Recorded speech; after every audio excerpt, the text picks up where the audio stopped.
Tuko mahali hapa leo kwetu sisi kama bodi ya maji bonde la Ziwa Victoria. Ni siku muhimu sana kwa sababu ni siku ambayo tumefanikisha kuwa na jukwaa la wadau la usimamizi wa rasilimali za maji kwenye eneo la bonde la Ziwa Victoria, ambapo jukwaa hili linalo lengo kuu moja mahususi ni kwa ajili ya kujadili changamoto zinazohusu usimamizi wa rasilimali za maji kwenye bonde la Ziwa Victoria. Kwa hiyo huwa ni jukumu ambalo ni la kisera na sheria ambayo inataka kwamba wadau wote wa bonde la Ziwa Victoria kukutana kwa pamoja kila mwaka kuweza kujadili umuhimu na changamoto za usimamizi wa rasilimali za maji. Sasa kwenye bonde la Ziwa Victoria tunazo changamoto nyingi za usimamizi wa rasilimali za maji. Changamoto ya kwanza ni uchafuzi wa vyanzo vya maji ambao of course unasababishwa na shughuli za kibinadamu ambazo zimeendelea kufanyika kwenye eneo la bonde la Ziwa Victoria. Na shughuli za kibinadamu mojawapo tunazo shughuli za kilimo ambazo zinazofanyika. Hatusemi kwamba kilimo ni kibaya, hapana. Kilimo ni kizuri kwa sababu kinachangia uchumi, lakini pia kilimo kinatupa chakula ambacho tunachokitumia kila inapoitwa leo. Lakini katika kufanya kilimo tunahitaji kilimo kifanyike katika uendelevu wake. Yaani tuwe na kilimo ambacho ni endelevu, kwa maana kilimo kinachozingatia taratibu za kilimo au taratibu za kilimo bora ambacho kisiweze kusababisha uchafuzi kwenye maeneo yetu ya vyanzo vya maji. Kwa maana watu wasitumie viuatilifu kwenye kilimo ambacho kiko karibu na chanzo cha maji, kwa sababu ukitumia madawa mwisho wake madawa yanafika kwenye vyanzo vya maji. Lakini pia tunapotumia mbolea, tutumie mbolea ambayo ni rafiki kwa ajili ya mazingira na maji ili kuhakikisha kwamba vyanzo vyetu vinakuwa vikuu. Ikumbuke tu hapo nyuma tumeshuhudia wimbi la kuongezeka kwa gugumaji aina ya Salvinia.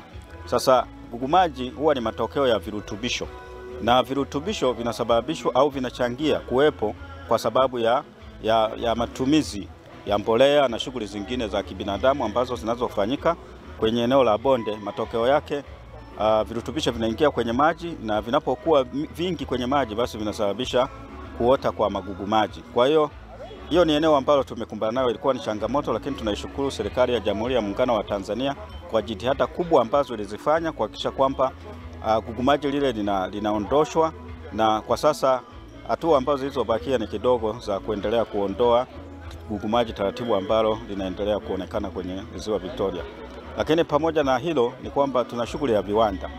Tunapenda sana viwanda vyetu tufanye katika mazingira ambayo ni ya uendelevu, ili kuhakikisha kwamba viendelee kutunza mazingira na shughuli zingine. Kwa mfano tunazo shughuli za madini, wachimbaji wenzetu wa kati na wale ambao wa chini tunaita small scale miners, lakini pia na wale wachimbaji wakubwa. Of course wote kwa pamoja. Ndio maana tunahitaji kukutana kwa pamoja kuweza kujadiliana na kuangalia namna gani tunaweza tukatatua hizo changamoto za uchafuzi wa vyanzo vya maji. Kwa hiyo shughuli zote ni muhimu kwa ajili ya uchumi na maendeleo ya kila mmoja, lakini tunahitaji kufanya hizi shughuli kwa uendelevu, kuhakikisha kwamba mazingira yanaendelea kuwepo, ekolojia inaendelea kulindwa na kutunzwa, na maji yenyewe yanaendelea kulindwa na kutunzwa, kwa sababu maji ni muhimu kwa maisha ya mwanadamu, viumbe hai na mazingira yote kwa ujumla. Pasipo maji sisi hatuwezi kuishi, au viumbe hai haviwezi vikaishi. Kwa hiyo maji ni muhimu, kwa hiyo tunabidi tuyatumie kwa uangalifu na uendelevu mkubwa ili kuhakikisha kwamba tunaendelea kutumia maji, tunaendelea kupata maji safi na salama. Kazi kubwa ambayo tunayofanya ni kwamba tunaendelea kutoa elimu kwa wananchi ili kuwaelekeza na sio kuwaelekeza insachi, kuwaomba kwamba yani shughuli ambazo ni hatarishi zinazoelekea kuchafua vyanzo vya maji, kwa hiyo wasifanye, na zaidi ya yote waendelee kupokea ushauri na maelekezo ambayo yanayotolewa na serikali kupitia wataalamu wake. Kama ni shughuli za kibinadamu zisifanyike kwenye eneo la mita 60, basi shughuli hizo zifanyike, yani kwa maana wananchi waache kufanya hizo shughuli, kwa sababu tunaona madhara yake hapo baadaye yanakuwa ni makubwa.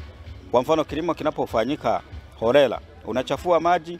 Tunaona kwenye maeneo yetu kunakuwa na tunaita tope linaongezeka, linakuwa kubwa. Kwa hiyo kwa lugha ya kitaalamu tunasema turbidity.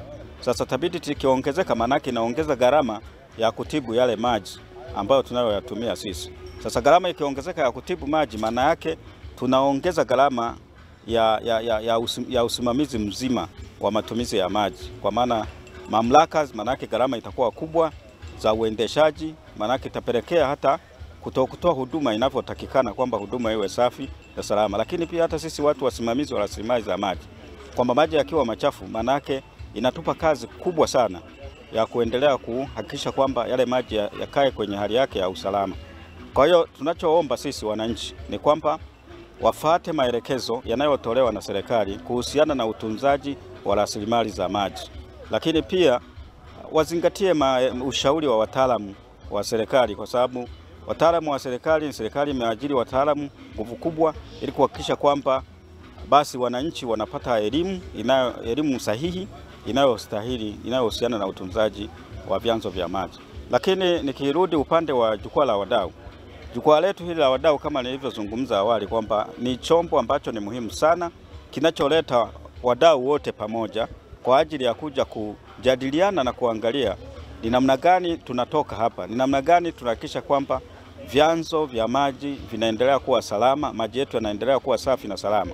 Hilo ndio lengo kubwa la kukutana hapa kwa pamoja. Tujadiliane, tupate njia ya pamoja, tuangalie namna gani tunatatua.